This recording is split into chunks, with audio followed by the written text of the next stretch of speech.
بچوں کے ساتھ مل کر تشریف رکھیں۔ مجمع پہ اللہ کی رحمتیں نازل ہوئی ہیں، برکتیں نازل ہوئی ہیں، سکینہ نازل ہوئی ہے، فرشتوں نے گھیرا ہوا ہے۔ اللہ جل شانہ دیکھ کے خوش ہو۔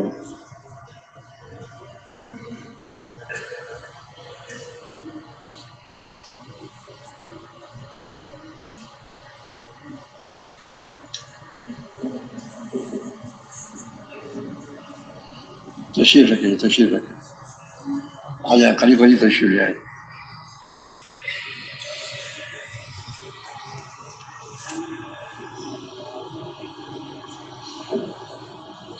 اللہ کی طرف متوجہ رہے، دیگر دعا مشغول ہے، قبولیت کا وقت ہے، دعاؤں کی قبولیت کا وقت ہے۔ ہر فرض نماز کے بعد دعائیں قبول ہوتی ہیں۔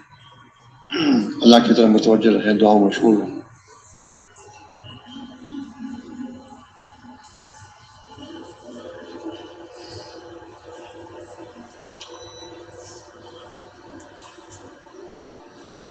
تشریف رکھیں، تشریف رکھیں، بیٹھ جائیں۔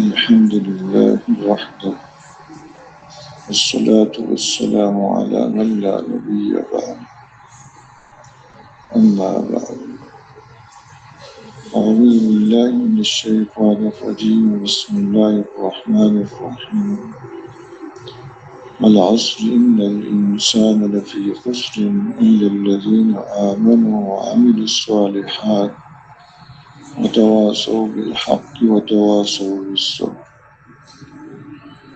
وقال الله عز وجل قل هذه سبيلي أدعو إلى الله على بصيرة أنا ومن اتبعني وسبحان الله وما أنا من المشركين وقال النبي صلى الله عليه وسلم الخلق عيال الله فأحب الخلق إلى الله من أحسن إلى عياله أو كما قال صلى الله عليه وسلم۔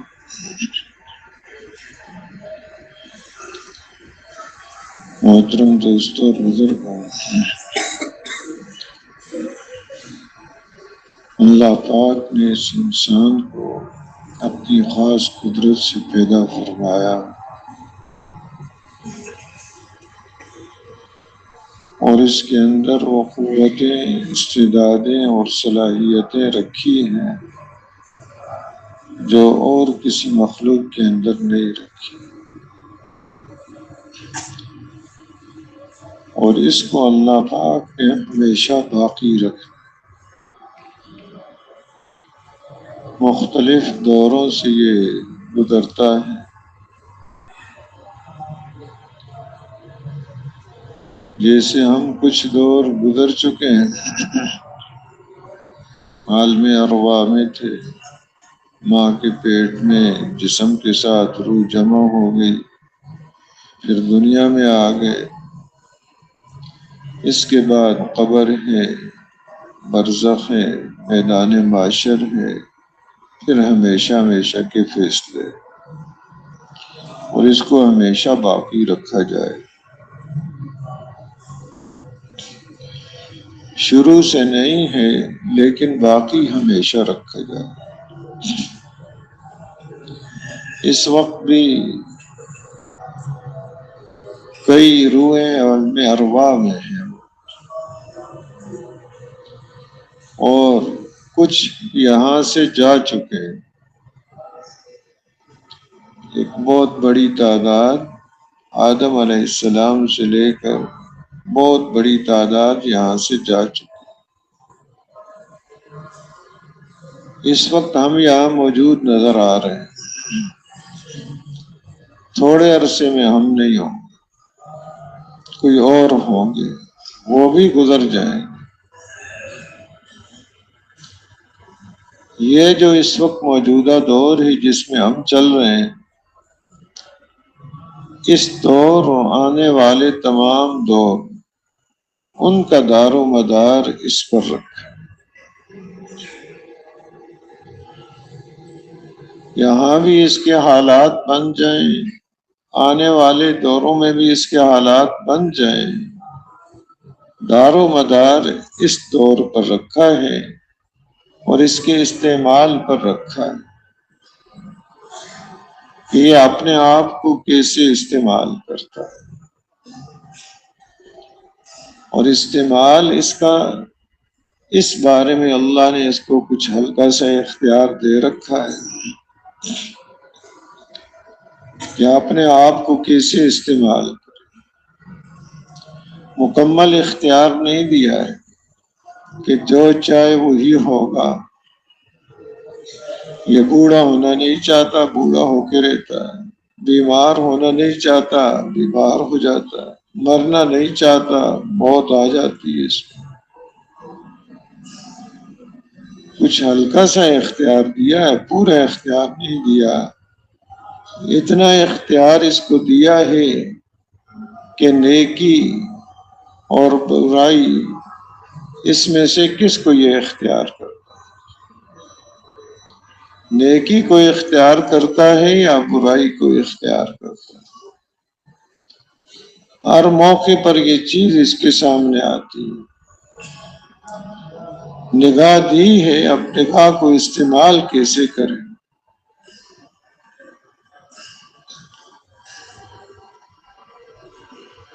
ایسے ہی ہاتھ پاؤں دیے، ان کو استعمال کیسے کریں؟ زبان اس کو اللہ پاک نے عطا کی، اس کو کیسے استعمال کریں؟ کان یہ دیے ہیں، کیسے استعمال کریں؟ مجبور نہیں بنایا ہے اس کو، نہ مکمل اختیار دیا ہے، نہ اس کو بالکل مجبور کر دیا۔ اگر سامنے کوئی نیکی آتی ہے اس کو اختیار کر لے، اس کو بھی اختیار، اور اس سے بچ جائے، اختیار ہے۔ اور اگر وہ گناہ آیا ہے اس سے بچ گیا، اس کا اختیار، گناہ کو کر لیا، اس کا اختیار۔ دار و مدار اس پر رکھا ہے کہ یہ اپنے اختیار کو استعمال کیسے کرتا ہے۔ ہاتھ دیا ہے، اب ایک یہ ہے کہ یتیم بچے کے سر پر اللہ کو راضی کرنے کے لیے ہاتھ پھیرے، اور ایک یہ ہے کہ اس کو مار کر اس کے منہ سے بھی لقمہ نکال لے۔ اختیار نہیں۔ نگاہ ناجائز چیز آئی اس کے سامنے تو اس کو جھکا لے، اور یہ بھی کہ اس کو دیکھتا رہے۔ اختیار دیا ہے اس کو، تو اس اختیار پر ہے دار و مدار۔ زندگیاں جو گزر رہی ہیں عمومی طور پر دو انداز چل رہے، کہ اپنے ایک یہ ہے کہ اختیار کو اللہ کی چاہت پر استعمال کرنا، ایک یہ ہے کہ اپنے اختیار کو اپنی چاہت پر استعمال کرنا۔ اپنی چاہت پر استعمال کرے تو یہ نہیں ہے کہ کوئی کامیاب ہو جائے گا، جو یہ چاہے گا وہ ہوگا۔ ایک تو جو یہ چاہے اس کا ملنا ضروری نہیں کہ وہ مل کے رہے گا، اور اگر وہ ملا بھی تو اس سے فائدہ اٹھانا ضروری نہیں، اور اگر کوئی فائدہ اٹھایا تو زیادہ سے زیادہ موت تک فائدہ اٹھا سکتا ہے، اس کے بعد فائدہ نہیں اٹھا سکتا۔ تو اپنی چاہت کا رخ اختیار کیا یہ، اور یہ سمجھتا ہے کہ جو اس وقت میرے سامنے حال آیا ہے، اگر اچھا حال آیا ہے تو یہ باقی رہے، اور اگر برا حال آیا ہے تو یہ دور ہو جائے۔ اس کے لیے اپنی چاہت کو یہ استعمال کر۔ چلتے چلتے ایک حال آتا ہے اس پر موت کا، اب یہ بچنا چاہتا ہے لیکن اس سے بچ نہیں سکتا، پوری کوشش کرتا ہے، یہ بھی کوشش کر رہا ہے، اس کے تعلق والے بھی کوشش کر رہے ہیں لیکن بچ نہیں سکتا۔ اور حالات صرف اس زندگی میں نہیں ہیں، یہ ایک بہت بڑا مغالطہ لگا ہوا ہے۔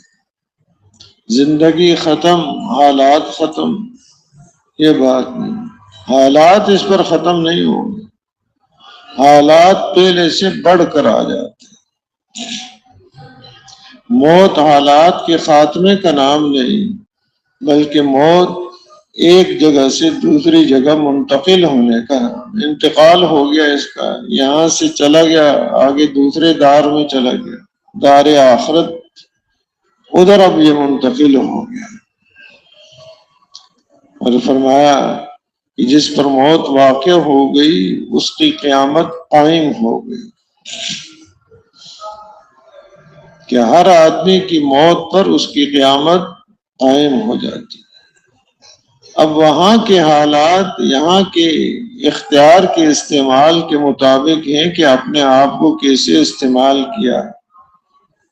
اگر صحیح استعمال کیا ہے تو حالات بڑھ کر خوشیوں کے اس کے اوپر آتے ہیں، اور اگر خدا نخواستہ غلط استعمال کیا ہے تو حالات پریشانیوں اور مصیبتوں کے پہلے سے بڑھ کر اس کے اوپر آ جائے۔ موت حالات کے خاتمے کا نام نہیں، بلکہ حالات بڑھ کے آ جاتے ہیں۔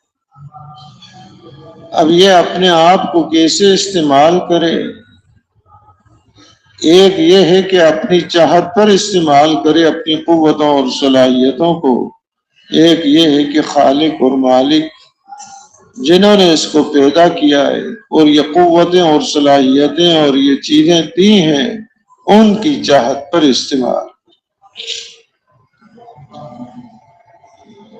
اور دنیا میں تو یہی اس کی طرز زندگی ہے کہ دیکھتا ہے جو کوئی چیز بناتا ہے، وہ بنانے والا جو اصول ترتیب استعمال بتاتا ہے اسی کے مطابق استعمال کرتا ہے، اپنی مرضی کے بیچ میں دخل نہیں دیتا۔ کوئی مشین کسی نے بنائی ہے تو وہ ہدایات اس کے ساتھ لکھ دیتے ہیں، اس کو استعمال کرنے کا یہ طریقہ ہے۔ کوئی نازک ہو تو کوئی آدمی بھی ساتھ بھیج دیتے ہیں، وہ بھی ساتھ سکھا دیتا ہے کہ اس کو ایسے استعمال کیا جائے۔ تو جیسے بنانے والے نے بتایا ہے اس کے کہنے کے مطابق استعمال کرتا ہے، اپنی مرضی کے بیچ میں ذرا بھی دخل نہیں دیتا ہے، چاہے اپنے آپ کو بڑا سمجھدار سمجھتا ہو، اپنے آپ کو بڑا پڑھا لکھا سمجھتا ہو، دوسرے طریقوں میں یہ بڑا ماہر ہو، لیکن اس وقت تو اس کی مانے گا جس نے اس مشین کو بنایا، اپنی مرضی کا دخل نہیں دے گا، ورنہ جانی بھی نقصان، مالی بھی نقصان ہوتا ہے۔ اسی طریقے سے اس کی ذات، اس کو بھی کسی نے بنایا ہے، خود نہیں بنایا، ایک ترتیب کے ساتھ اللہ پاک نے اس کو پیدا کیا ہے۔ یخلقکم فی بطون امہاتکم خلقا من بعد خلق فی ظلمات ثلاث، کہ 3 اندھیروں میں ایک ترتیب کے ساتھ اس کو بنایا ہے، اور ایسی خوبصورت شکل میں کہ اس سے بہتر یہ ہو نہیں سکتی۔ آنکھیں کہاں رکھنی، زبان کہاں رکھنی، کان کہاں رکھنے، دل کہاں رکھنا ہے، ہاتھ پاؤں کہاں اور کیسے رکھنے، بڑی ایک خوبصورت ترتیب ہے، مناسب جگہ پر، اور آپس میں بھی ایک تناسب ہے، یہ نہیں کہ ایک ہاتھ لمبا کر دیا ایک چھوٹا کر دیا، ایک ٹانگ لمبی کر دی ایک چھوٹی کر دی، بہت اچھے انداز کے ساتھ اس کو پیدا فرمایا، اور اس کے ہر روز کے استعمال بھی اس کو بتایا ہے کہ یہ تمہیں اعضاء دیے ہیں، یہ پرزے تمہیں دیے ہیں، ان کو کیسے استعمال کرنا ہے۔ اتنا انتظام فرمایا جس کی حد کوئی نہیں، کہ کہیں یہ انسان غفلت میں اپنے آپ کو غلط استعمال نہ کر لے، کہیں اپنی چاہت پر ماحول سے متاثر ہو کر نہ استعمال کر لے۔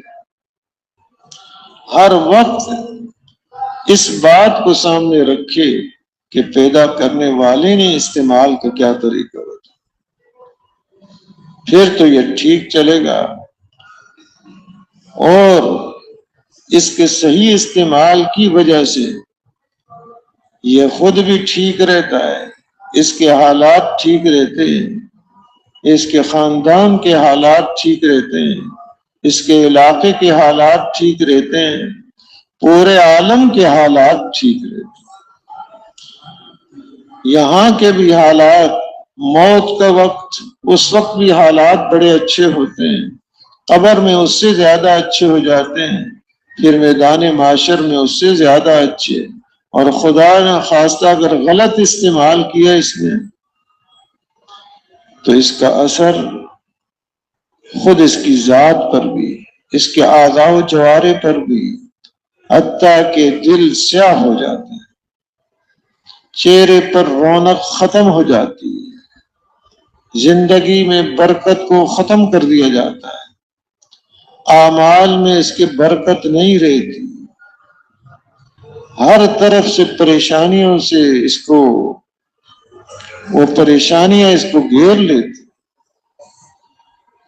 یہاں کی زندگی بھی اس کی تنگ کر لی جاتی ہے، اپنے حالات بھی، اپنے خاندان کے بھی اور علاقے کے بھی، پورے عالم کے حالات پر اس کے غلط استعمال کا اثر پڑتا ہے۔ صرف یہاں پر نہیں، موت کے وقت بھی، قبر میں بھی، میدان محشر، اور ہمیشہ ہمیشہ اس غلط استعمال پر اس کے حالات کو بگاڑ دیا جاتا ہے۔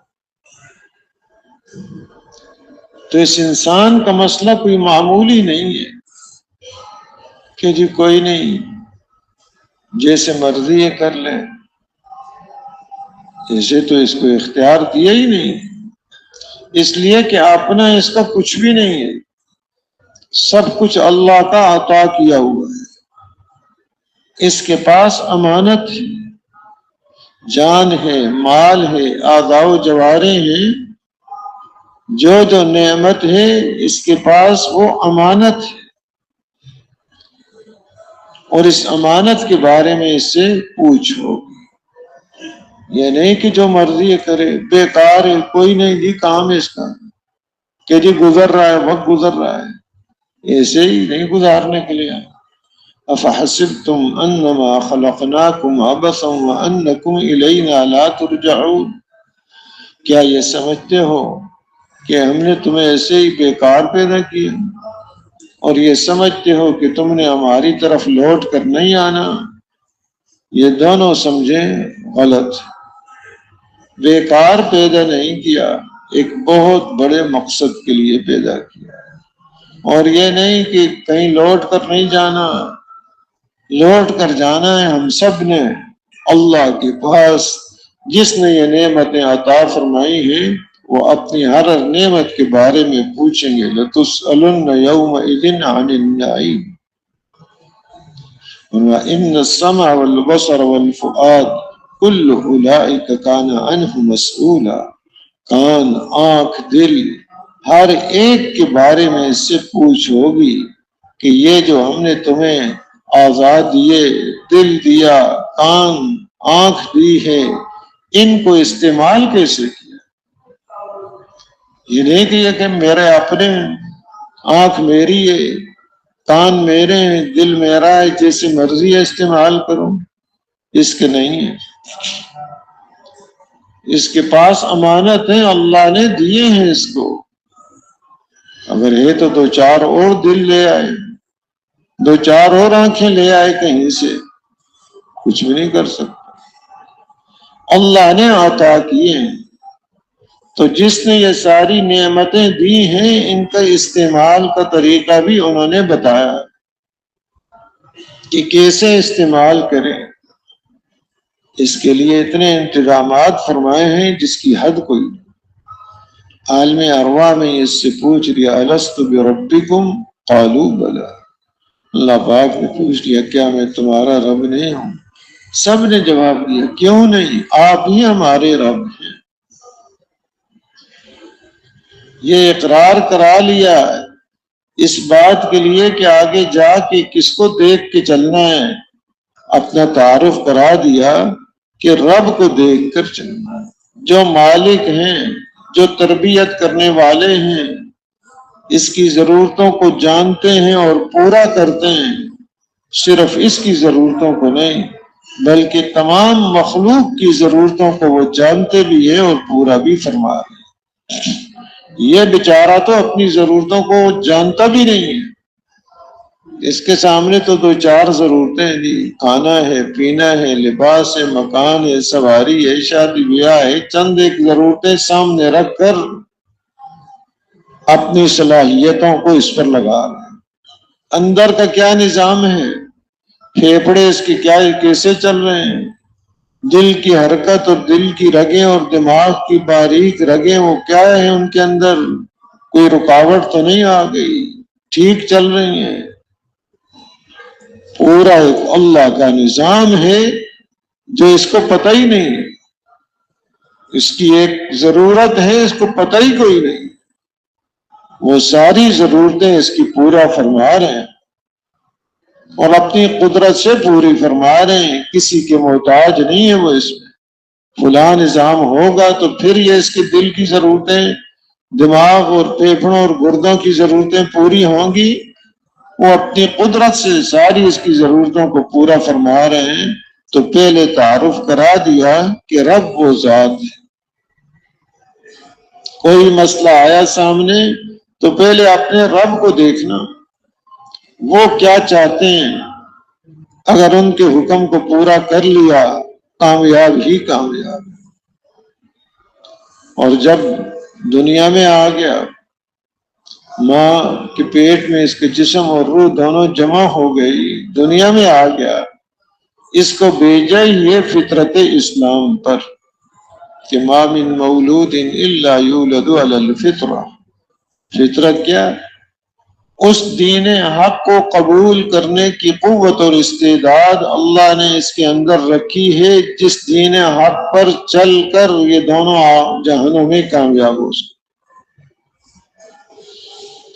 کہ جو اس کے استعمال کے لیے دین حق اتارا ہے کہ اپنے آپ کو کیسے استعمال کرے، اس کے سامنے ایک دین ہے، نظام عمل ہے، ایک پورا نظام حیات ہے اس کے سامنے، کہ اس نے اپنے دماغ کو اور دل کو کیسے استعمال کرنا ہے، اس کے عقائد کیا ہوں، اور عبادات ہیں وہ کیسے کرے، معاملات ہیں آپس کے وہ کیسے اس کے ٹھیک ہو جائیں، ایسے ہی اس کے اوپر قضا ہے، فیصلے ہیں، حدود ہیں، یہ ان کے اندر کیسے چلے، آداب اور اخلاق ہیں اس کے سامنے، یہ اپنی زندگی کو کیسے گزارے، پورا ایک نظام اتارا۔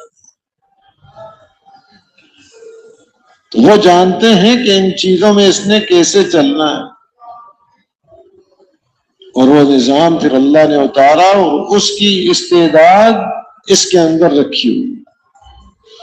کوئی حکم ایسا نہیں اتارا جو کرنے کا ہو یا انسان کر نہ سکے، اور کوئی ایسی چیز جس سے منع کیا ہے ایسی نہیں ہے کہ جس سے یہ رک نہ سکے۔ کرنے کے کام وہ دیے ہیں جن کو کر سکتا ہے، منع کیا جن کاموں سے ان سے یہ رک سکتا ہے۔ جی رک نہیں سکتے جی، مجبوری ہے، کوئی مجبوری نہیں ہے اس کی، مجبوری ہے ہی کوئی نہیں، یہ چیزیں وہ عطا کی ہیں جو یہ کر سکتا ہے۔ لا یکلف اللہ نفسا الا وسعها، کسی ایسے امر کا اس کو مکلف ہی نہیں کیا، ایسی ذمہ داری اس کے اوپر نہیں ڈالی کہ وہ کر نہ سکے۔ کرنے کے کام کر سکتا ہے، جن سے منع کیا گیا ان سے رک سکتا ہے، یہ قوت اور استعداد اس کے ساتھ دنیا میں آیا ہے۔ ہر بچہ اس کے ساتھ آتا ہے، یہ اس کے استعمال ہونے کی کہ اپنے اختیار کو کیسے استعمال کرنا ہے اس نے۔ آگے جب سمجھ اور شعور اس کو نصیب ہوتا ہے، اپنی سمجھ اور شعور کو صحیح استعمال کرے، تو کائنات کا ہر ذرہ اس کی راہبری کر رہا ہے کہ ہوش سے چلنا، غفلت سے نہ چلنا، خالق اور مالک کو پہچاننا، اور وہ ہر ذرہ خالق اور مالک کی معرفت اور پہچان کا ذریعہ ہے اس کے۔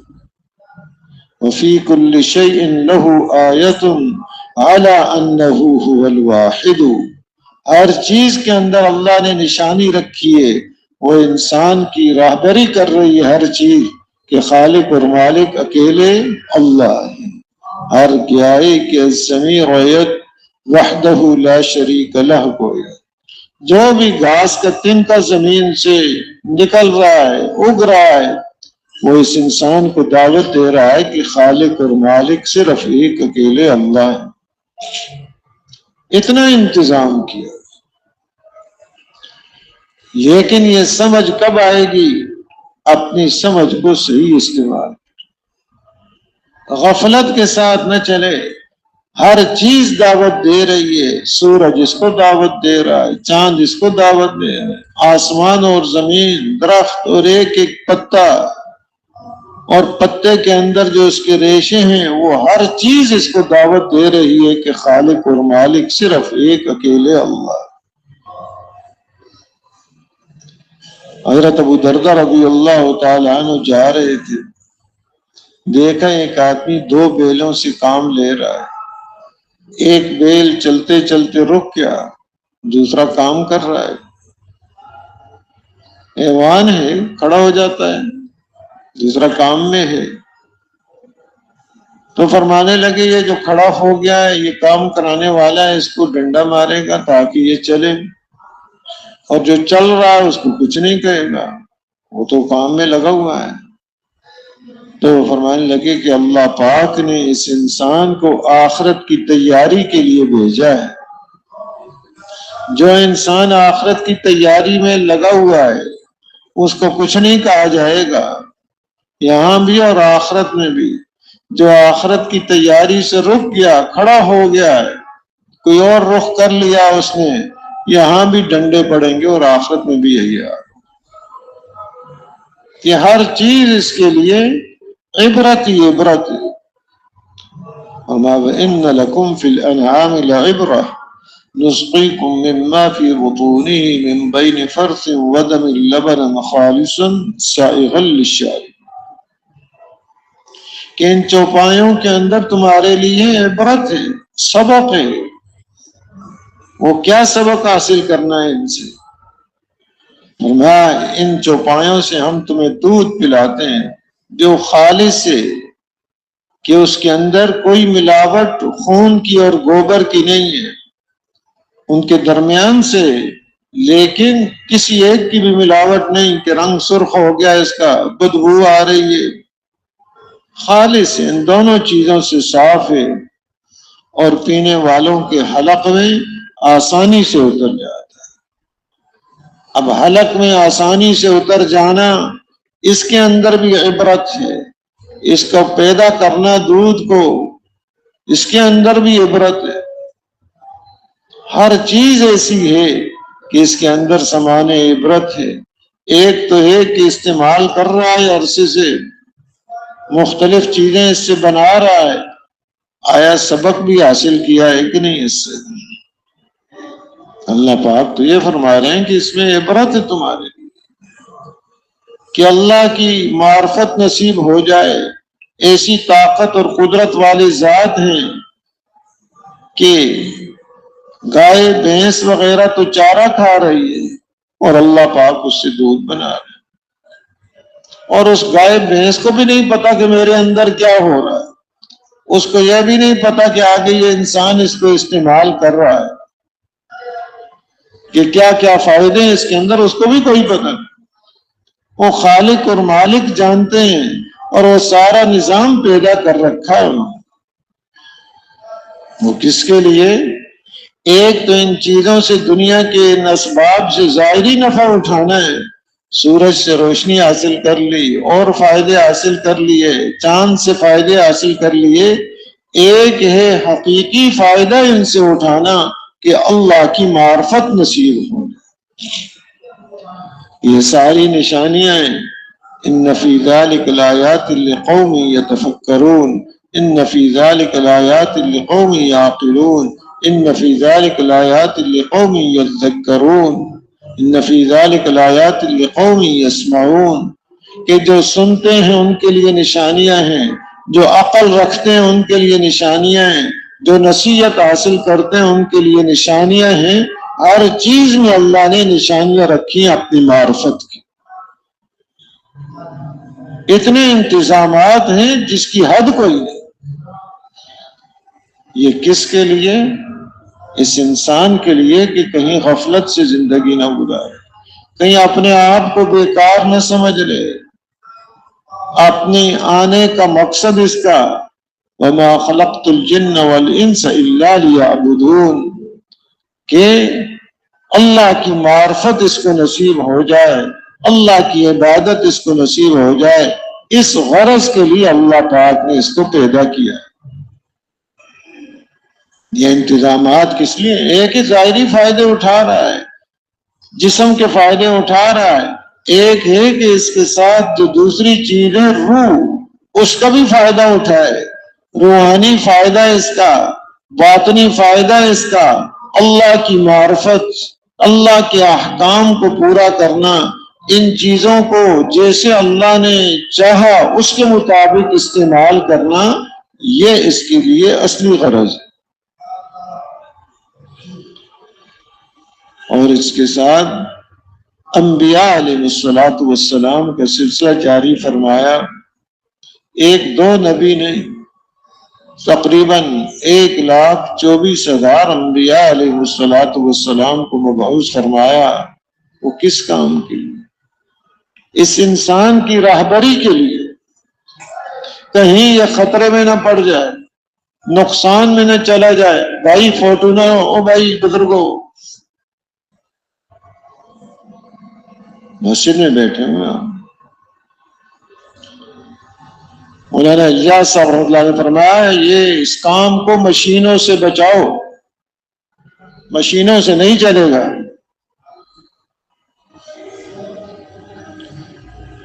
کام تو یہ قربانی اور للہیت سے چلے گا. جو چیز مطلوب ہے وہ ہے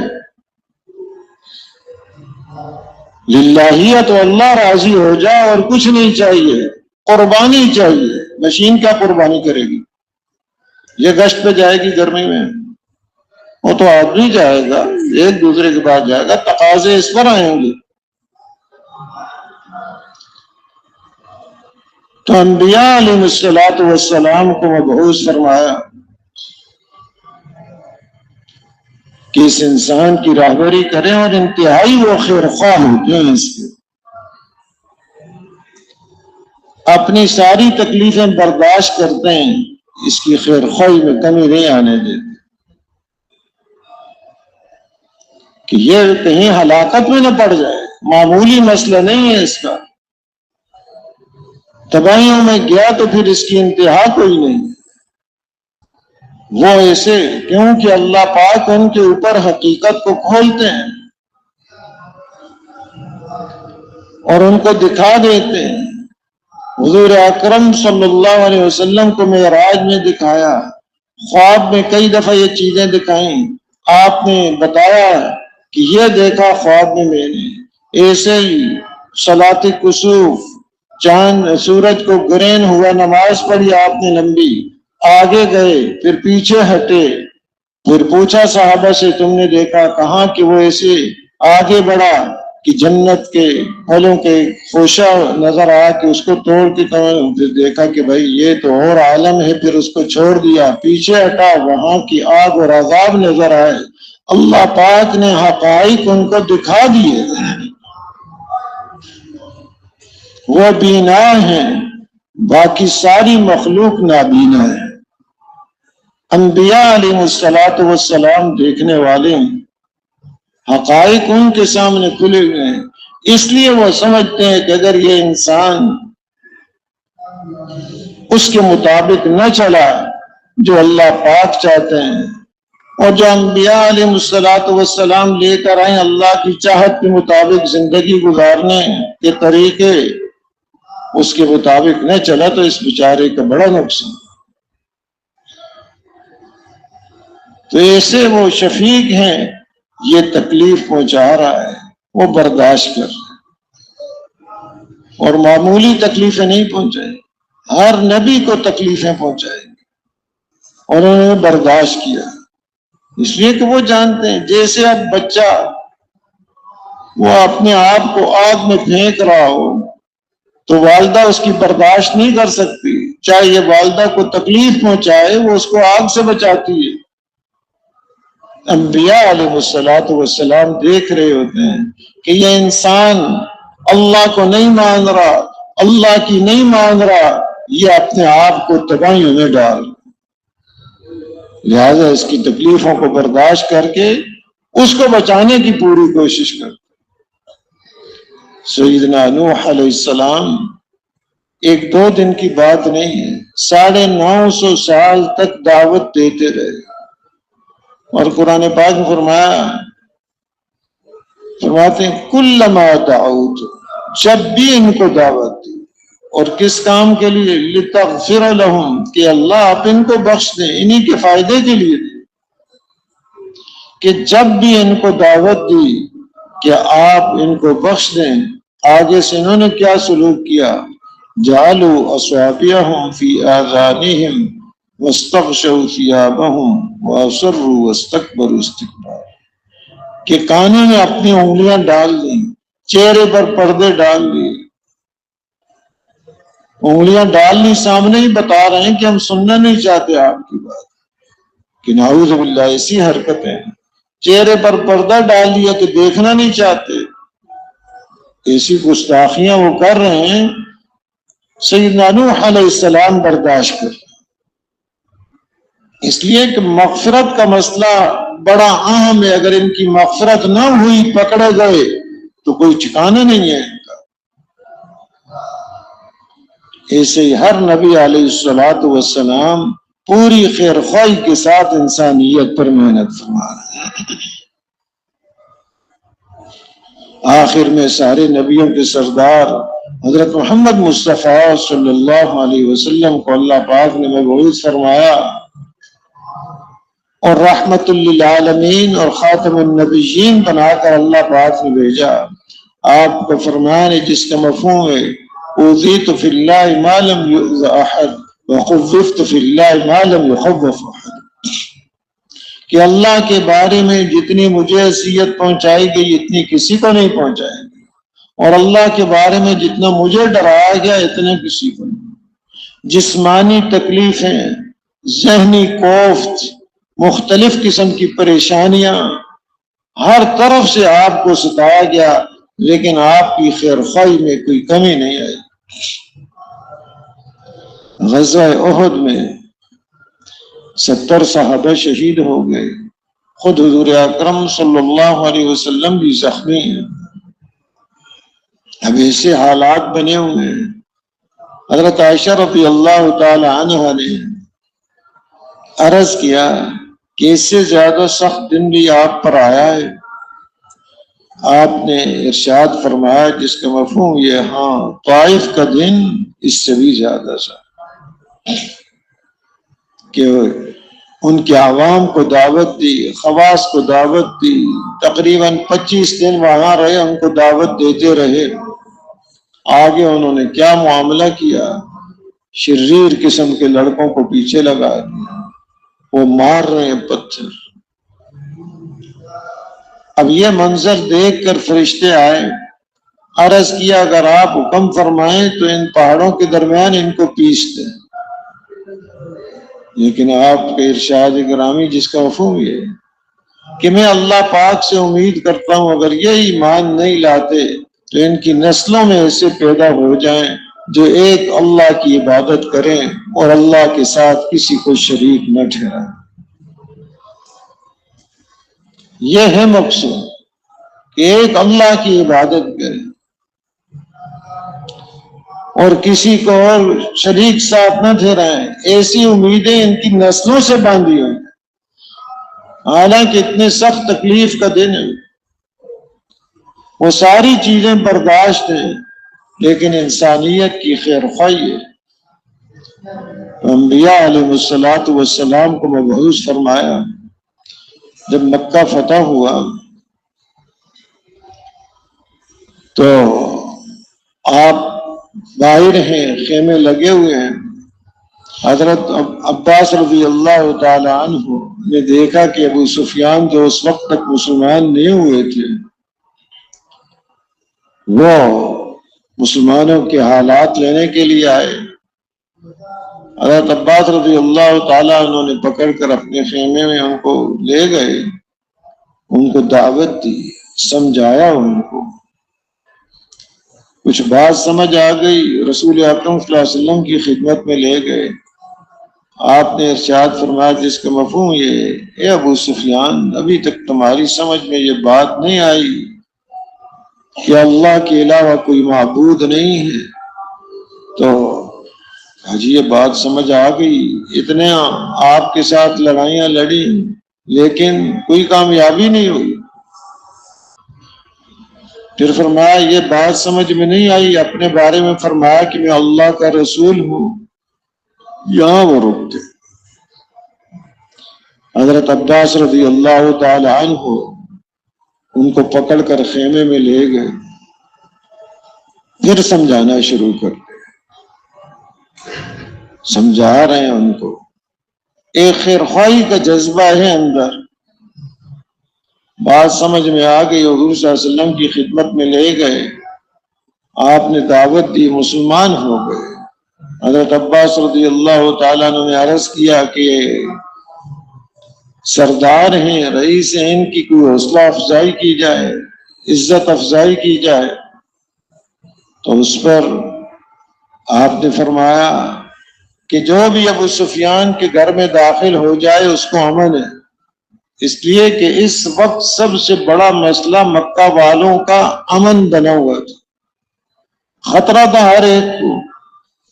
ہر ایک کو پتا تھا ہم نے کیا سلوک کیا ان کے ساتھ، کہ 21 سال ہو گئے، 13 سال مکہ مکرمہ کے اور 8 سال فتح مکہ کے وقت مدینہ منورہ کے ہو گئے، ان میں ہم نے کتنا ان کو ستایا، ظالم کو بھی پتا ہے اور مظلوم کو بھی پتا ہے، تو یہ نہیں کہ بھول گئے ہوں کیا کیا انہوں نے حضرت بلال رضی اللہ تعالیٰ عنہ کے ساتھ، کیا کیا خود رسول اکرم صلی اللہ علیہ وسلم کے ساتھ، اور کیسے ستایا حضرت ابوبکر رضی اللہ تعالیٰ عنہ کو، سب جانتے ہیں۔ تو اب وہ کہیں گے کہ یہ تو ہمیں اب چھوڑیں گے نہیں، بدلہ لیں گے۔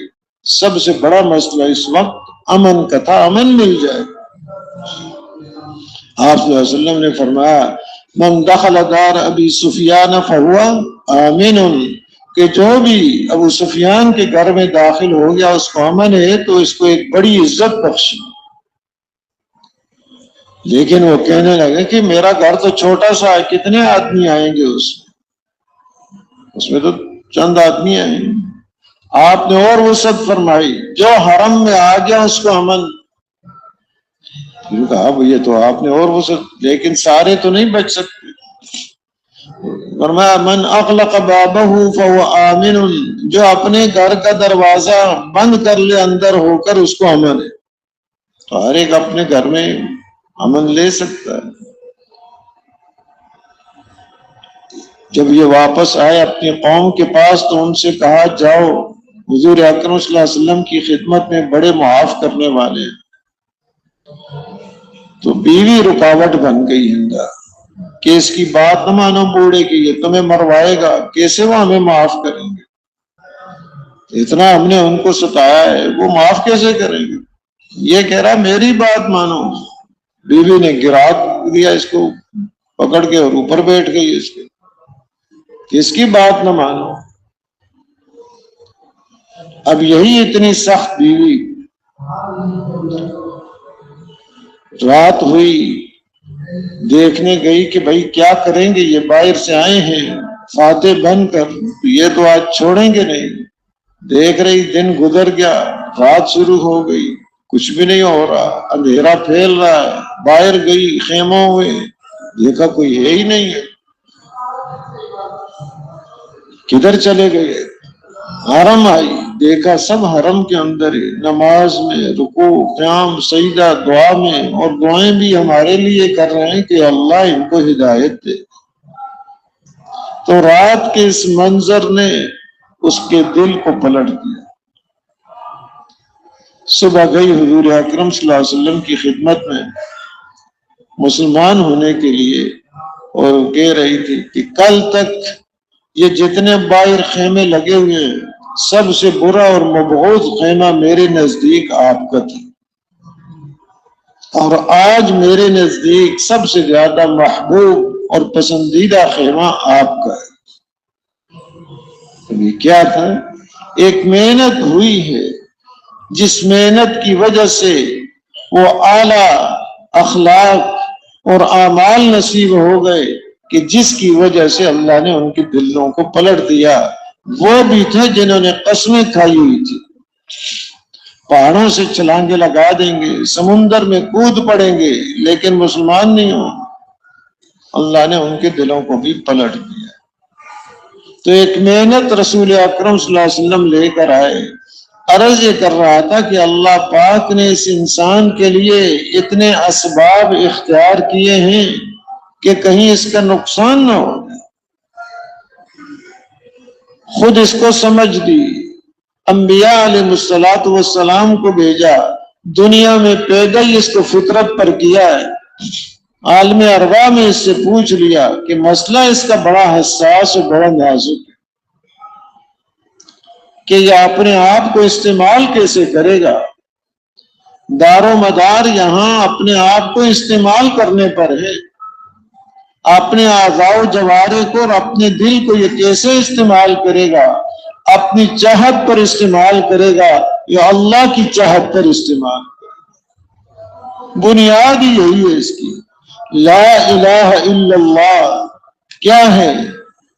اپنی نفس کی چاہت کو چھوڑنا، رب چاہی زندگی گزارنا، نفس چاہی کو چھوڑنا، جی کے چاہنے کو چھوڑنا، جو رب چاہ رہا ہے اس کو پورا کرنا۔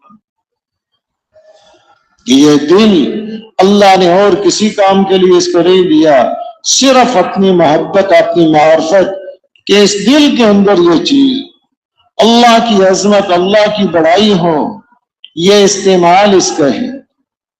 یہ جو اعضاء و جوارح اس کو دیے ہیں، اب ان اعضاء و جوارح کے استعمال پر اس سے اعمال جو صادر ہوں گے، حالات اس کے اوپر ویسے ہیں۔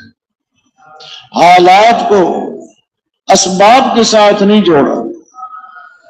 آج بہت بڑا جو ایک مغالطہ لگا ہوا ہے کہ اسباب ہوں گے حالات بن جائیں گے، اسباب نہیں ہیں حالات نہیں بنیں گے۔ اسی کے لیے دوڑ لگی ہوئی ہے، زیادہ سے زیادہ اسباب اختیار کیے جائیں تاکہ حالات بن جائیں۔ اسباب کم ہیں حالات کم ہوں گے، قوتیں اور صلاحیتیں اس پر لگ رہی ہیں۔ انفرادی طور پر بھی، اجتماعی طور پر بھی، مردوں کی، عورتوں کی، ہر ایک کی سوچ بھی یہی ہے، محنت بھی یہی ہے، اسباب ہوں گے تو کام بنے۔ انبیاء علیہ الصلوۃ والسلام رخ پھیرتے ہیں، حالات کا بننا اللہ پاک نے اسباب کے ساتھ نہیں رکھا، حالات کا بننا اس کے اعمال کے ساتھ رکھا ہے۔ اور اس کے جسم سے جو اعمال نکلتے ہیں ان اعمال کو بھی اسباب کے ساتھ نہیں جوڑا کہ وہ اعمال کے ساتھ جوڑنے، اس کے ساتھ نہیں جوڑا کہ مال ہوگا تو اس کا جسم کام کرے گا، آنکھ دیکھے گی، کان سنیں گے، زبان بولے گی۔ مال نہیں ہے، غریب آدمی ہے، اس کے اعضاء و جوارح کام نہیں کر رہے، دیکھ نہیں رہا، سن نہیں رہا۔ مال کے ساتھ نہیں جوڑا، اسباب کے ساتھ نہیں جوڑا، بلکہ اس اعضاء و جوارح کے استعمال کو دل کے ساتھ جوڑا ہے۔ دل چاہتا ہے اس کا تو بات کرتا ہے، دل نہیں چاہتا تو کہتا ہے اس آدمی سے بات کرنے کو دل نہیں چاہتا۔ دل کے ساتھ اعمال کو جوڑا ہے۔ انبیاء علیہ الصلوۃ والسلام کی بنیادی محنت اس انسان کے دل پر ہے. دل کا رخ ٹھیک ہو جائے، دنیا سے پھر کر آخرت کی طرف، اسباب سے پھر کر اعمال کی طرف، اور اس مخلوق سے ہٹ کے خالق کی طرف اس کا دل متوجہ ہو جائے، اس کے جسم سے نکلنے والے اعمال ٹھیک ہوں گے. اعمال ٹھیک ہوں گے تو سارے حالات ٹھیک ہو جائیں. اعمال اللہ نے اس کو دار و مدار بنایا، لیکن اصل دل ہے. یعنی اس انسان کو جو حالات پیش آ رہے ہیں وہ کیا وجہ ہے؟ وجہ یہ خود انسان ہے. اس کا عمل بڑی تاثیر ہے اس کے اندر. جیسے آج دیکھتے ہیں آگ پر پانی ڈالو فوراً بجھ جائے گی، پٹرول ڈال دو تیز ہو جائے گی. اس کی تاثیر ہے. اس سے زیادہ تاثیر ہے انسان کے جسم سے نکلنے والے اعمال کی. یہ تاثیر وقتی ہے، یہ اثر وقتی ہے. اس کے جسم سے نکلنے والے اعمال کے اثرات صرف اس پر نہیں پورے عالم پر ہیں، صرف اس دنیا میں نہیں آخرت میں بھی کہ وہ اسے اثر رکھتے ہیں. معمولی چیز نہیں ہے کہ جو مرضی یہ کر لے، جو مرضی یہ سن لے. اللہ نے اس کی راہبری فرمائی، انبیاء علیہ الصلوۃ والسلام کو بھیجا. حالات لانے والی ذات اللہ ہے. زندگی ہے، موت ہے، صحت ہے، بیماری ہے، اور تنگ دستی ہے، فراخی ہے، امن ہے، خوف ہے. جو بھی حالات اس کے اوپر آ رہے ہیں، الفتیں اور محبتیں ہیں یا نفرتیں اور عداوتیں ہیں، اللہ کی طرف سے ہیں. لیکن اللہ کی طرف سے حالات لانے کا ایک ضابطہ ہے. ایسے کوئی اندھیر نگری نہیں ہے، یہاں مستقل ایک ضابطہ ہے. ایمان اعمال ہیں، اپنے اختیار کو صحیح استعمال کر رہا ہے، اللہ پاک اس کے اوپر حالات ٹھیک کر کے لاتے ہیں، چاہے ظاہری نقشہ کچھ نظر آ جائے. اور اگر ایمان اعمال بگڑے ہوئے ہیں تو اللہ پاک اس کے اوپر حالات کو بگاڑ کے رکھ دیتے ہیں، چاہے ظاہری نقشے میں حالات بنتے ہوئے نظر آئے. ایسا ضابطہ ہے یہ. سیدنا یوسف علیہ السلام ظاہری حالات کیا ہیں؟ بھائیوں نے کنویں میں پھینک دیا، 2 دفعہ غلام بنا کر بیچے گئے اور تہمت لگائی گئی. حالات ظاہری نقشہ تو یہ ہے، اور قید خانے میں ڈال دیے گئے. لیکن اندر کی دولتیں ان کے پاس ہیں، اعمال ان کے پاس ہیں، ایمان، تقوی، صبر کی دولت ان کے پاس ہے. بڑے سخت حالات آئے، اللہ نے ان سے نکال دیا. بڑا سخت امتحان آیا، بند دروازے ان کے لیے اللہ نے کھول دیے. جیل میں ڈال دیے گئے، کوئی پوچھنے والا نہیں، کوئی مقدمہ ان کا چلائے، کوئی پیروی کرے اس کی. پردیسی آدمی ہے، کوئی پرسان حال ہی نہیں. لیکن جب ایمان اعمال ٹھیک ہیں، نظام اللہ کا چلتا ہے. دنیا کے نظاموں سے کچھ نہیں ہوتا، نظام صرف اللہ کا چلتا ہے.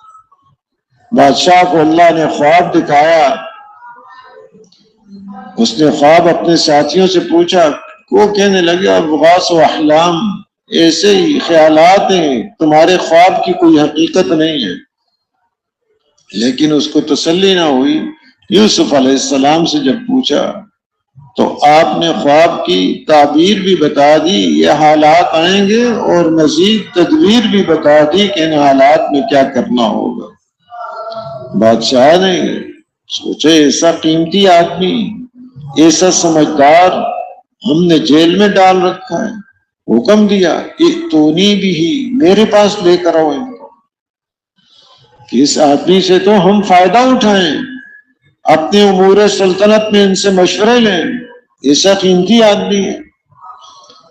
لیکن یوسف علیہ السلام باہر نہیں آئے. آپ پہلے مسئلہ تو صاف کرو. فَاسْأَلْهُ مَا بَالُ النِّسْوَةِ اللَّاتِي قَطَّعْنَ أَيْدِيَهُنَّ، کہ جن عورتوں نے ہاتھ کاٹ لیے کیا وجہ ہے، ان سے بات پوچھی جائے، کیونکہ باہر تو تہمت لگائی گئی ہے، یہ مشہور کر رکھا ہے.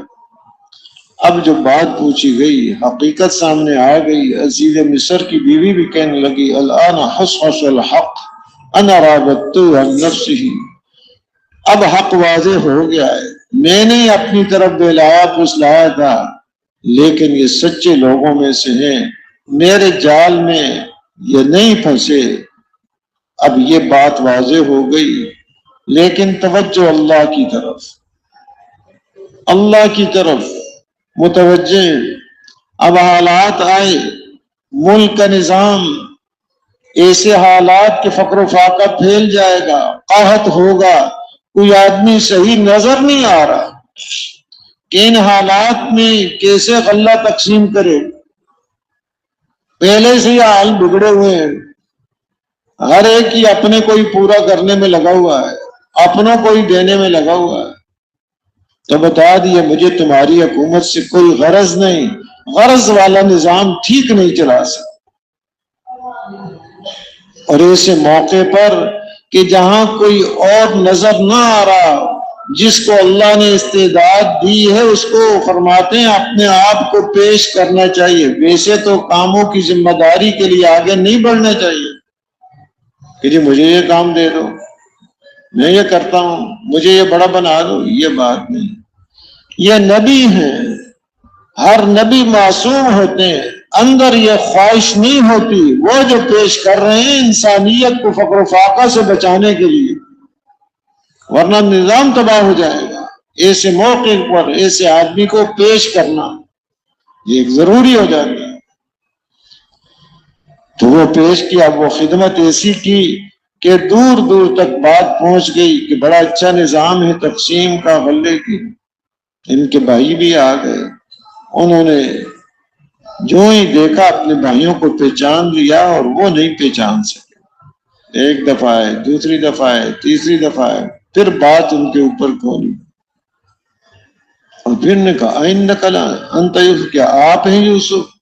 لگے ہاں انا یوسف وہذا اخی قد من اللہ علینا انہ من یتقی ویصبر فإن اللہ لا یضیع اجر المحسنین۔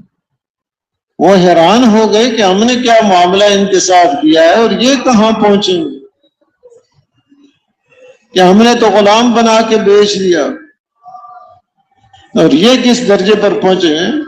تو انہیں بتا دیے یہ حیران ہونے کی ضرورت نہیں، اس لیے کہ اللہ کا قاعدہ ہے اور قانون ہے من یتقی ویصبر، جو بھی تقوی اختیار کرے گا اور صبر اختیار کرے گا، اللہ پاک دنیا آخرت کی بلندیاں اور عزتیں اس کو نصیب فرمائیں گے۔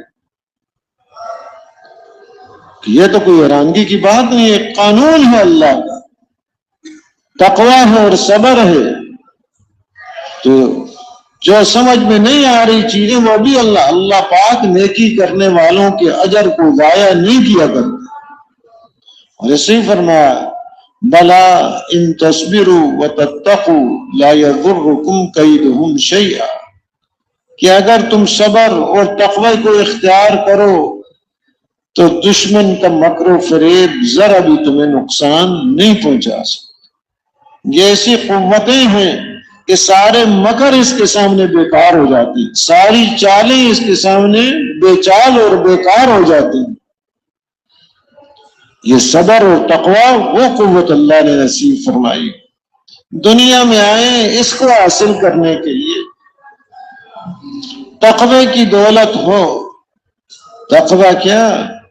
ایسے اپنے آپ کو گزارے زندگی جیسے کہ تنگ راستہ ہے، دونوں طرف کانٹے لگے ہوئے ہیں، اپنے کپڑوں کو بچا بچا کے گزر جائے، یہ تقوی ہے۔ معاصی ہیں، گناہ ہیں، نافرمانیاں ہیں، نفس کی خواہشات، شیطان کے جال ہیں، اپنے آپ کو بچا کے نکل گیا، یہ تقوی ہے۔ کہ جو اللہ پاک نے سیدھا راستہ بتایا ہے اس پر رہے اور صبر کرے، گناہوں سے بچنے اور نیکیوں پر جم جانا، اور کوئی مشکلات پیش آئیں تو ان پر وہ برداشت کرنا، یہ صبر۔ ان دولتوں سے اللہ پاک اس کو دنیا آخرت کی عزتیں نصیب فرماتے ہیں۔ تو حالات ظاہری نقشہ کچھ بھی بن جائے، اندر بنا ہوا ہے اللہ پاک حالات کو بنا کے رکھ دیتے ہیں۔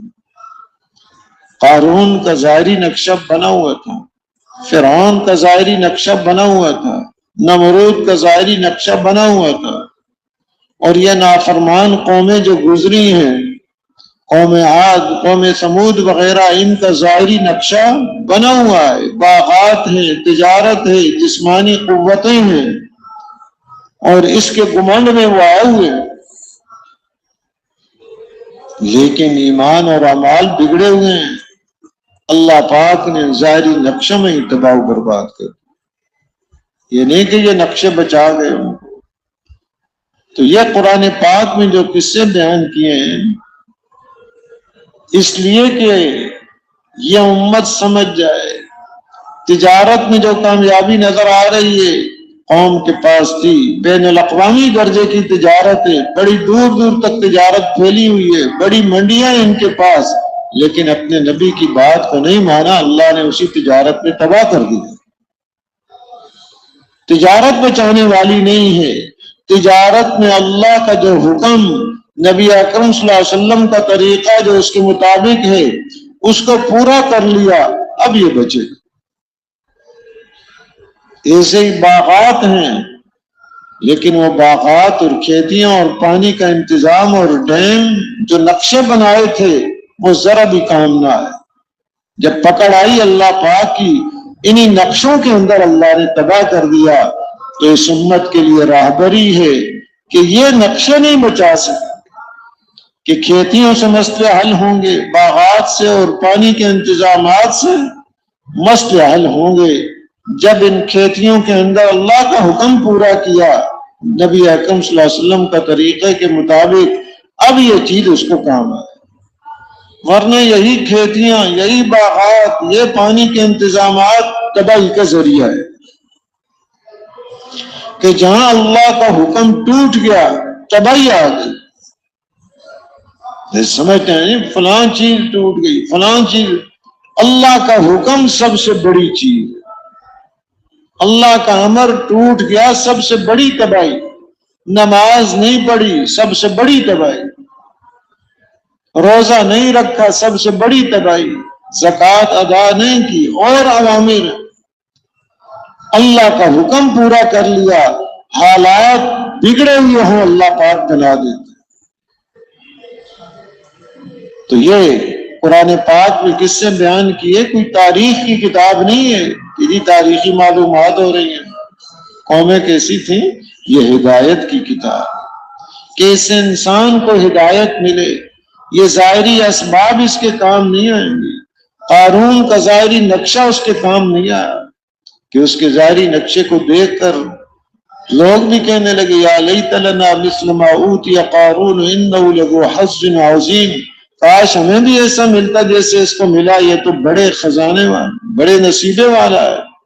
وقال الذین اوتوا العلم ویلکم ثواب اللہ خیر لمن آمن وعمل صالحا ولا یلقاها الا الصابرون۔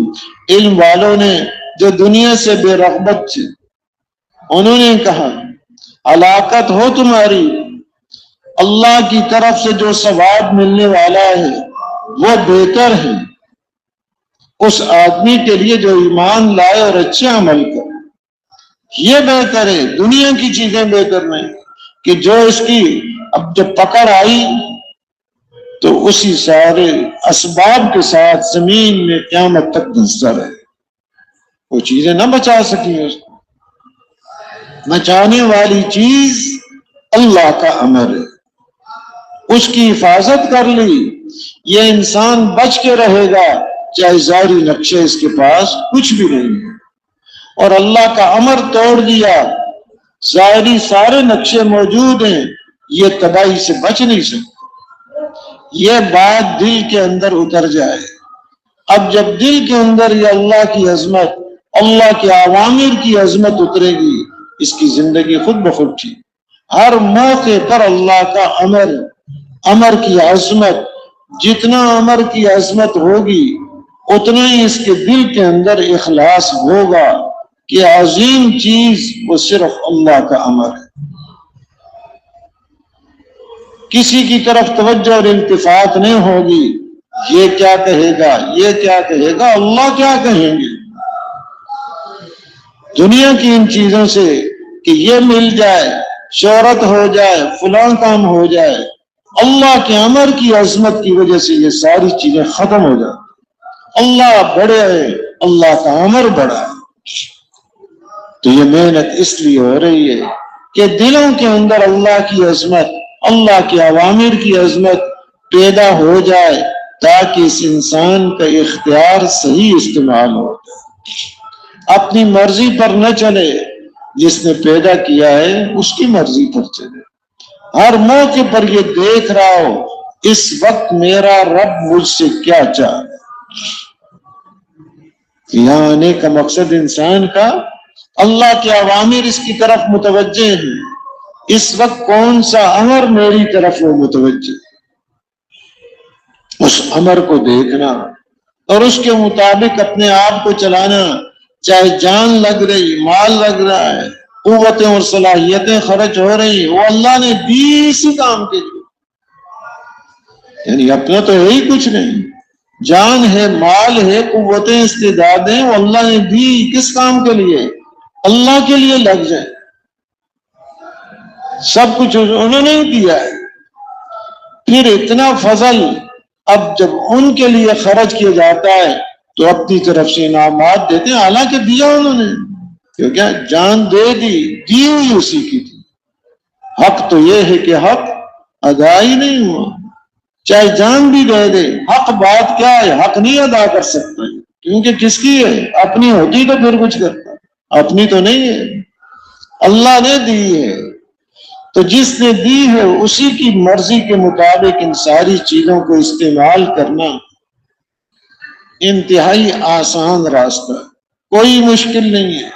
الدین عند الدین یسر، فرمایا دین آسان ہے، کوئی مشکل نہیں اس کے اندر، عین فطرت کے مطابق ہے۔ جیسے پاؤں پر چلنا فطرت ہے، ہاتھوں پر پاؤں اوپر کر لے، ہاتھوں کے بل چلنا یہ اس کی فطرت نہیں ہے، ایسے ہی یہ سارا دین فطرت ہے، ہر چیز اس کو آگے بڑھاتی ہے۔ دنیا میں اطمینان، چین، سکون، خاندانوں میں الفتیں اور محبتیں، پوری دنیا کے اندر اطمینان، چین، سکون آ جائے، الفتیں اور محبتیں اور عزتیں نصیب ہو جائیں، وہ صرف اللہ نے دین کے اندر رکھی۔ تو اس گئے گزرے دور میں اللہ پاک نے اپنے فضل و کرم سے وہ مبارک محنت نصیب فرما دی کہ جس مبارک محنت سے اللہ پاک اس دین کو زندہ فرماتے ہیں۔ حضور اکرم صلی اللہ علیہ وسلم کی محنت کہ جس کو مولانا الیاس صاحب فرماتے ہیں قرن اول کا ہیرا ہے، کہ حضور صلی اللہ علیہ وسلم کے زمانے میں جو سب سے بڑی قیمتی محنت وہ یہ تھی کہ جس محنت سے کہ ایسے حالات تھے کہ کوئی حکومت کرنا نہیں چاہتا تھا، بگاڑ ہی بگاڑ، جہالت ہی جہالت، اندھیرا ہی اندھیرا، تقریباً 600 سال کا کفر و شرک اور اندھیرے پھیلے ہوئے تھے۔ حضور اکرم صلی اللہ علیہ وسلم نے محنت فرمائی اور یہ سارے اندھیرے دور ہو گئے، روشنیاں پھیل گئیں اور ایسے اعلی انسان تیار ہو گئے کہ انبیاء علیہ السلام کے بعد نہ زمین پر ایسے آدمی آئے، نہ آسمان میں ایسے آدمی دیکھے۔ تو وہ کیا ہے؟ ایک محنت، اللہ نے اپنے فضل و کرم سے وہی محنت نصیب فرمائی ہے۔ حضور اکرم صلی اللہ علیہ وسلم آخری نبی ہیں، کوئی اور نبی نہیں آئے کہ کوئی اور نیا نبی آ جائے، نہیں، حضور صلی اللہ علیہ وسلم نبی۔ آپ کی بات قیامت تک ہے، قیامت میں بھی سب آپ کے محتاج ہوں گے، آپ کے پاس آئیں گے کہ آپ سفارش فرمائیں، آپ سب کی سفارش فرمائیں گے، شفاعت کبریٰ، اور آپ کی بات ہر وقت مؤثر ہے کیونکہ آپ کی نبوت چل رہی ہے، آپ کی ہی بات چلے گی، کسی اور کی بات نہیں چلے گی۔ آپ نے جو اوامر دیے ہیں، جو کام دیے ہیں، جو محنت دی ہے، اس میں تاثیر قیامت تک ہے، جیسے لیمو کی تاثیر قیامت تک ہے، نمک کا جو اثر ہے قیامت تک ہے۔ یدی حالات بدل گئے، اس کی تاثیر بدل جائے، ذائقہ بدل جائے، وہ نہیں بدلتا۔ حضور اکرم صلی اللہ علیہ وسلم کی مبارک محنت کی تاثیر انسانیت کی ہدایت، تربیت اور تزکیہ۔ ہدایت سب سے بڑی ضرورت ہے اور پہلی ضرورت ہے، اس کی تربیت ہوتی رہے، اندر سے جو بری صفات ہیں ان کی صفائی ہو جائے، اعلیٰ صفات سے یہ انسان متصف ہو جائے۔ اس کا سبب رسول اکرم صلی اللہ علیہ وسلم کی مبارک محنت کہ اللہ نے اس کے اندر وہ قوت اور تاثیر رکھی ہے۔ ہاں یہ ہے اثر تب ظاہر ہوگا جب اللہ کے ہاں قبول ہو جائے۔ فکر اس بات کی کرنی، محنت میں تو وہی تاثیر ہے، لیکن کوئی چیز اپنا اثر تب دکھاتی ہے جب اس کا اثر حاصل کرنے کی جو شرائط اور ارکان اور اسباب ہیں ان کو اختیار کیا جائے، اور جو اثر کو روک دینے والی چیزیں ہیں ان سے بچا جائے، جو موانع ہیں ان سے پورا پرہیز کیا جائے، اب وہ چیز اثر دیتا ہے۔ اب جیسے گاڑی کے پہیے میں ہوا بھر رہا ہے، دوسری طرف سے سوراخ کیا ہوا ہے، وہ کہے گا ہوا نہیں بھری جا رہی ہے، بھائی سوراخ تو کیا ہوا ہے۔ تو جو رکاوٹیں ان سے بچے، جو اسباب ہیں اس محنت کی تاثیر کے، اس محنت کی تاثیر کے اسباب کے ساتھ یہ اثر ہاں مایوس نہ ہو۔ اس محنت میں مایوسی نہیں ہے، حالات کچھ بھی آ جائیں، اس لیے کہ اپنے سے ہونے کا یقین نہیں ہے، ہم بھی مخلوق ہیں، ہماری محنت بھی مخلوق ہے، کرنے والی ذات صرف ایک اکیلے اللہ۔ نگاہ اللہ کی ذات پر ہو، ہاں جو ذمہ داری ہے اس میں کمی نہ آئے، جو محنت ہے اس میں کمی نہ آئے، جو تقاضا ہے اس میں کمی نہ آئے، آگے بڑھے۔ یہ سیرز کیا للہیت اور قربانی، یہ آدمی کو آگے بڑھاتی ہے، اور اس محنت کی بنیاد یہ چیز ہے۔ کچھ نہیں چاہیے، ایک ہی بات، اللہ راضی ہو جائے، اور قربانی جو موقع آیا اس میں اپنے آپ کو پیش کرنا کہ جان، مال، وقت، صلاحیتیں، قوتیں اور استعدادیں اس مبارک محنت کے لیے۔ کیا خیال ہے جی؟ تیار ہیں اس کے لیے؟ اللہ پاک آسان فرمائے، قبول فرمائے۔ اب یہ گزارش ہے کہ ماشاءاللہ آپ حضرات صبح سے اٹھے ہوئے اعمال میں لگے ہوئے ہیں، تھوڑی دیر اور بیٹھ جائیں، کوئی زیادہ دیر نہیں ہو، اس لیے کہ اصل مقصود ایک محنت، یہ باتیں ایک محنت پر لانے کے لیے، مقصود محنت حضور اکرم صلی اللہ علیہ وسلم کی، اس کے لیے تیار کرنا ہے۔ تو سب بھائیوں سے گزارش ہے جب تک یہاں سے اجازت نہ ہو ہم نہ جائیں۔ کیا خیال ہے جی؟ مہمانوں سے بھی یہی گزارش ہے کہ ایک دوسرے کے جمنے کا ہم ذریعہ بنے۔ تعاونوا علی البر والتقوی، تو فرمائیں جن کے پہلے قوائف پورے ہیں بیرون کے لیے، سال 7 ماہ کے لیے کون کون بھائی تیار؟ ماشاءاللہ، ہمت کریں، سال 7 ماہ، ماشاءاللہ، اور ہمت کریں، اور ہمت کریں، اور ہمت، ماشاءاللہ، اور ہمت کریں۔